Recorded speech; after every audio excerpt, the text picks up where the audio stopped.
नमस्कार दोस्तों, जिला एवं सत्र न्यायालय एवं कुटुंब न्यायालय में ग्रुप डी और ग्रुप सी लेवल की नई भर्ती जारी हो गई है दोस्तों। और इसमें फॉर्म फिल होना भी स्टार्ट हो चुकी है। देखिए कौन कौन सा पोस्ट आया है ये सबसे पहले बता दूं। चौकीदार, वाटरमैन, स्वीपर, माली, सहायक ग्रेड 3, स्टेनो, इस प्रकार से वैकेंसी आई है, जिसमें स्टेनो और सहायक ग्रेड 3 ग्रुप सी के अंतर्गत आती है। बाकी ये जितना भी पोस्ट है सारा का सारा ग्रुप डी लेवल के अंतर्गत आती है दोस्तों। और एक चीज मैं बता दूं, ये जो ग्रुप डी लेवल की पोस्ट है ना, इसमें एग्जाम नहीं होने वाला है। तो कैसे सिलेक्शन होगा, क्वालिफिकेशन क्या है, सारा कुछ इस वीडियो में बताने वाला हूं। और एक चीज और बता दूं, जो फी है ना वो ऑल कैटेगरी के कैंडिडेट के लिए 0 रुपए है। एक चीज मैं बता दूं, जहां कभी वैकेंसी आता है, अगर वो न्यायालय यानी कि कोर्ट की वैकेंसी है तो उसमें ऑल इंडिया के कैंडिडेट फॉर्म फिल कर सकते हैं। ये पहले ही आप सभी समझ जाइए दोस्तों, ठीक है। तो चलिए इस वैकेंसी के बारे में A to Z शुरू करते हैं, लेकिन उससे पहले वीडियो को एक लाइक जरूर कर दीजिएगा। आप लोगों के लिए डेली नई नई कंटेंट के थ्रू नया नया वैकेंसी के अपडेट इस चैनल के माध्यम से प्रोवाइड कराता हूं दोस्तों, सब्सक्राइब जरूर कर लीजिएगा। तो ये जो वैकेंसी है ना, जिला सत्र एवं कुटुंब न्यायालय के अंतर्गत ग्रुप डी की वैकेंसी आई है। पोस्ट कौन कौन सा है ये तो बता ही दिया, एक बार फिर से बता दे रहा हूं। चौकीदार, वाटरमैन, स्वीपर, माली, सहायक ग्रेड 3, स्टेनो, ये आप लोगों का पोस्ट है। अब देखिए एज क्राइटेरिया क्या रखी गई है, तो 18 से 30 साल के कैंडिडेट इसमें फॉर्म फिल कर सकते हैं, ठीक है। 18 से 30 साल। और फी कितना है, तो फी भैया 0 रुपए है ऑल कैटेगरी के लिए, ठीक है। योग्यता तो आप देखिए, ये जो चौकीदार, वाटरमैन, स्वीपर, माली है ना, इसमें परसेंट से कोई लेना देना नहीं है। नो एग्जाम है, ठीक है, लेकिन आपसे साक्षात्कार लिया जाएगा। जैसे हर एक कोर्ट, भारत के कोई भी कोर्ट है, अगर वहां पे ग्रुप डी, पीयून वगैरह ये सब वैकेंसी आती है ना, तो वहां पे साक्षात्कार के माध्यम से चयन किया जाता है। सेम ऐसे ही यहाँ पे भी होने वाला है। और इसमें बता दूं 8वीं पास रखी गई है, यानी कि 8वीं आप पास हो, आप इस वैकेंसी के लिए एलिजिबल हो। केवल पास, कोई परसेंट का मांग नहीं है, ठीक है। तो ये बात आप लोग जान लीजिए। और ये जो 8वीं पास वाली पोस्ट है ना, वो चौकीदार, वाटरमैन, स्वीपर, माली, ये पोस्ट 8वीं पास है दोस्तों, ठीक है। बाकी जो पोस्ट है सहायक ग्रेड 3, ग्रेजुएशन, स्टेनो, आपका 12 प्लस आपके पास टाइपिंग का आना चाहिए।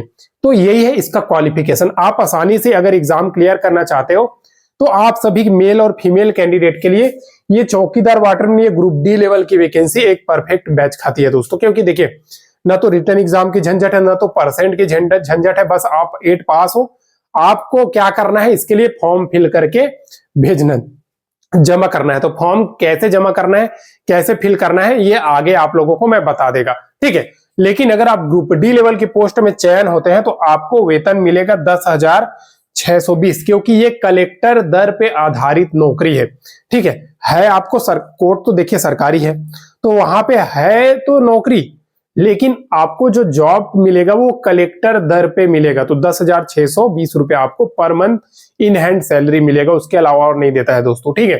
तो ये बात आप लोग जान लीजिए। हाँ, एक चीज है कि आपको इससे एक्सपीरियंस हो जाएगा, 2 साल 3 साल नौकरी करते हो जाएगा, क्या पता इसमें परमानेंट कर दे।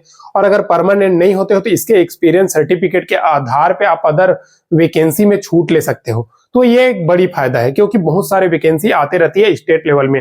और देखिए इसमें चयन प्रक्रिया की अगर हम बात करते हैं तो नो एग्जाम है। सबसे पहली बात, साक्षात्कार के माध्यम से इस ग्रुप डी लेवल की वैकेंसी में आपका चयन होने वाली है, साक्षात्कार, ठीक है, साक्षात्कार। उसके बाद आपका डॉक्यूमेंट वेरिफिकेशन होगा, फिर आपका मेडिकल टेस्ट होगा। तो मेडिकल टेस्ट कैसे होगा, आपको डिस्ट्रिक्ट हॉस्पिटल में क्या करना है, सबमिट करना है, वहां से मेडिकल सर्टिफिकेट बनवा करके सबमिट करना है। साथ ही साथ जो रिजर्वेशन कैटेगरी के कैंडिडेट है उनके लिए बता दूं भाई, आप लोग अगर रिजर्वेशन कैटेगरी कैंडिडेट है तो अपना जो कास्ट सर्टिफिकेट है उसको सत्यापन कराना बहुत जरूरी रहता है, ठीक है। तो ये सत्यापन तो हो जाता है, उतना टेंशन नहीं है। अब आ जाती है आप लोगों को दोस्तों, अगर आप ये देखिए इस वैकेंसी का जॉब लोकेशन की हम बात करते हैं तो जॉब लोकेशन सिंपल सा बता दूं, सीजी यानी कि छत्तीसगढ़, रायपुर से वैकेंसी आई हुई है और यहीं पे आपका जॉब लोकेशन होने वाली है। और जितने भी कैंडिडेट छत्तीसगढ़ से हैं उन सभी को 10 साल एज में एक्स्ट्रा छूट मिलेगा, ठीक है। तो जो 30 साल के हैं, चाहे वो जनरल कैटेगरी है, तो वो 40 साल तक इसमें फॉर्म फिल कर सकते हैं। तो ये बात आप लोग जान लीजिए, ठीक है। जनरल कैटेगरी यानी कि यूआर कैटेगरी के कैंडिडेट। अब देखिए, अब एक चीज आप लोगों के सामने में आ जाती है कि क्या तो इसमें हम फॉर्म कैसे फिल करें?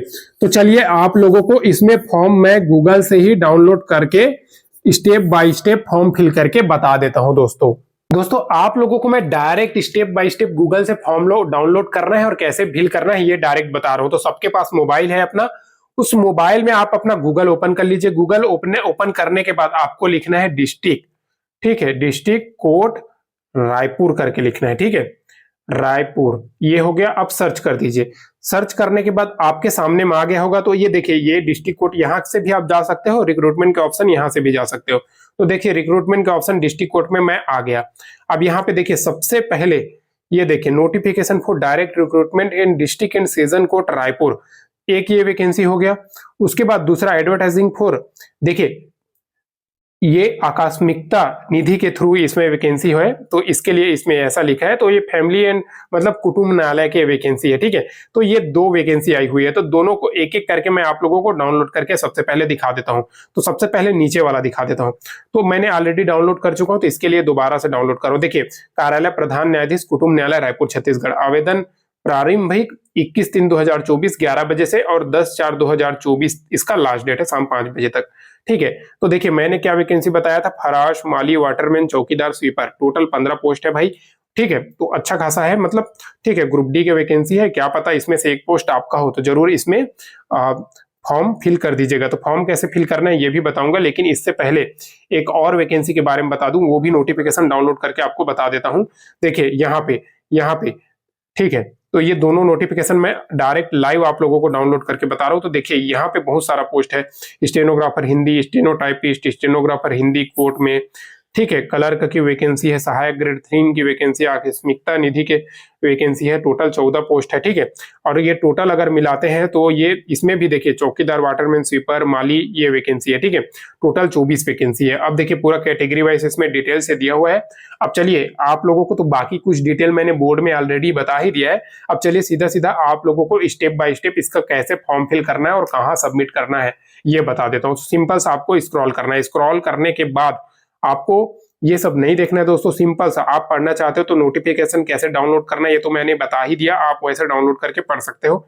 सीधा सीधा आप लोगों को एक चीज और मैं बता दूं, ये सारा वैकेंसी में आप ऑल इंडिया के कैंडिडेट फॉर्म फिल कर सकते हैं, क्योंकि देखिए ये एक ऐसा वैकेंसी है ना दोस्तों, क्योंकि ये कोर्ट की वैकेंसी, कोर्ट में ऐसा आराम से आप कर सकते हो, ठीक है। और बाकी अदर स्टेट के कैंडिडेट क्या है दोस्तों, वो लोग उसमें काउंट होते हैं। क्या किसमें काउंट होते हैं? वो लोग काउंट होते हैं दोस्तों आपका यूआर में, ठीक है। तो देखिए अब देखिए यहाँ पे आपको थोड़ा सा स्क्रॉल करना है, यहाँ से फॉर्म स्टार्ट हो जाता है। तो जिला एवं सत्र न्यायालय रायपुर की तरफ से ये देखिए वैकेंसी है, तो दोनों का स्टेप बाय स्टेप बता देगा। पहला में तो यहाँ पे सिंपल सा आपको फोटो क्रॉस साइन करके लगाना है और आवेदित पद का, तो कौन सा पद, सहायक ग्रेड 3 है, आकस्मिकता निधि कर्मचारी भृत्य के पद है, कौन सा पोस्ट है तो वहां पे लिखना है। फिर अपना नाम इंग्लिश और हिंदी में दोनों लेटर में लिखना है। उसके बाद लिंग, तो पुरुष हो यानी कि मेल हो तो 1 डालना है, फीमेल हो तो 2 डालना है। पिता पति का नाम लिखना है, अगर आपका शादी हो गया तो आप अपना पति का नाम भी लिख सकते हो या फिर पिता का नाम लिख दीजिएगा, पिता का नाम जरूरी अच्छा है। तो पत्र व्यवहार का पता, आपका करंट कहाँ पे रहते हो उसका एड्रेस। देखिए दोस्तों आधार कार्ड में जो एड्रेस है यानी कि जो आपका परमानेंट एड्रेस है वही डालना ज्यादा बेटर रहता है, ठीक है। स्थायी पता और पत्र व्यवहार दोनों में, ताकि आपका लेटर आए, आप कहीं भी रहो आपके घर तक पहुंच जाए, आपका ज्वाइनिंग लेटर आपके घर वाले आपको इन्फॉर्म कर देगा, ठीक है। उसके बाद 5वां अ में आपका जन्म तिथि लिखना है और उसके बाद शब्दों में लिखना है। जैसे कि किसी का 1/1/2095 है, सॉरी 1995 है, तो वो लिखेगा 1 जनवरी 1995, इस प्रकार से शब्दों में लिखना है, ठीक है। उसके बाद 1/1/2024 को कितने साल के हुए हैं, कितने महीने के हुए हैं और कितने दिन का हुए हैं, तो ये आप ऑनलाइन गूगल में सर्च करके आप निकाल सकते हो, कैलकुलेट कर सकते हो, कोई घबराने की जरूरत नहीं है।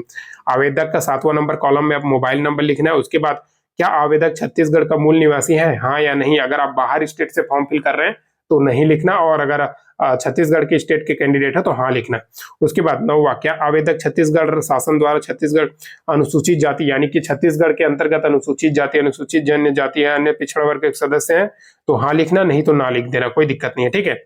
और उसके बाद विकलांग कैटेगरी कैंडिडेट है 11वां में, तो उसमें क्लिक कीजिएगा, अगर हाँ तो, नहीं तो ना छोड़ दीजिएगा, ठीक है। 12वां में अगर विकलांग है तो विकलांग का प्रतिशत है, ऐसे तो विकलांग का 40% से ऊपर काउंट होता है, तो वो देख लीजिएगा दोस्तों। उसके बाद रोजगार कार्यालय में पंजीयन बहुत इंपॉर्टेंट है दोस्तों, रोजगार कार्यालय में पंजीयन होना चाहिए। तो रोजगार कार्यालय का जीवित पंजीयन क्रमांक यहाँ पे लिखना है और दिनांक लिखना है। रोजगार कार्यालय कौन सा कार्यालय में आपका पंजीयन हुआ है वो लिखना है, ठीक है। उसके बाद 16 नंबर में आपको क्या आप विवाहित है, हाँ या नहीं, ये लिखना है। अगर हाँ तो हाँ लिखना है, नहीं तो नहीं लिखना, ठीक है। यदि विवाहित हो तो विवाह की तिथि कब हुई है ये आपको डालना है। जीवित बच्चों की संख्या, अगर आपके बच्चे हो गए हैं तो उनका नाम भी डाल सकते हो, ठीक है।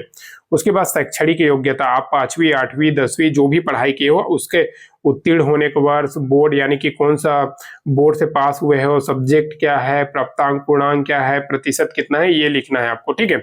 उसके बाद स्नातकोत्तर, विधि स्नातकोत्तर के लिए बोनस अंक, मतलब जो भी है वो उन लोगों के लिए बोनस अंक का प्रावधान है। तो उन लोग अगर स्नातकोत्तर है तो अभी अपना सर्टिफिकेट जरूर संलग्न कीजिएगा, आपको बोनस मिलने वाली है।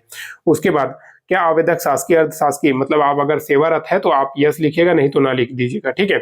इसके बाद आप जो प्रमाण पत्र की जीरोक्स इसमें संलग्न करे हो आवेदन पत्र में, उसका पूरा आप यहाँ पे लिख दीजिएगा। 5वीं का, स्नातक का, जो भी आप है वहां पे लिख दीजिएगा। उसके बाद घोषणा है, दिनांक डालिएगा, स्थान आप कहाँ से है वो उसका लिख दीजिएगा।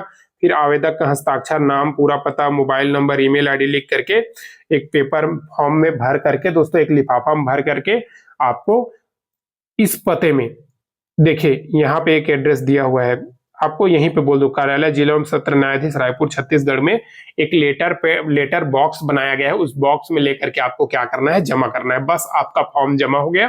फिर ये वेबसाइट को आपको देखते रहना है और इसी में आपका कॉल लेटर आएगा दोस्तों, ठीक है। कॉल लेटर इसी में आएगा, तो इसी को ही आपको देखते रहना है। एक बात आप लोग याद रख लीजिए, ठीक है। और किसी भी प्रकार का सवाल है तो चलिए आप वीडियो में कमेंट करके जरूर बता दीजिएगा। इस प्रकार से इस वैकेंसी का दोस्तों मैंने A to Z बता दिया, जानकारी दे दिया, फॉर्म कैसे फिल करना है ये भी बता दिया। बस अब आप लोगों से एक ही मांग है, वीडियो पसंद आई होगा तो लाइक जरूर कर दीजिएगा, आपका एक लाइक हमें मोटिवेट करता है। साथ ही साथ चैनल को सब्सक्राइब नहीं किया, सब्सक्राइब कर लीजिएगा। डेली सरकारी नौकरी की अपडेट इस चैनल के माध्यम से प्रोवाइड कराता हूं दोस्तों। आज के लिए बस इतना ही, फिर मिलते हैं नेक्स्ट वीडियो में नई गवर्नमेंट जॉब, नई सरकारी नौकरी का अपडेट के साथ। तब तक के लिए जय हिंद।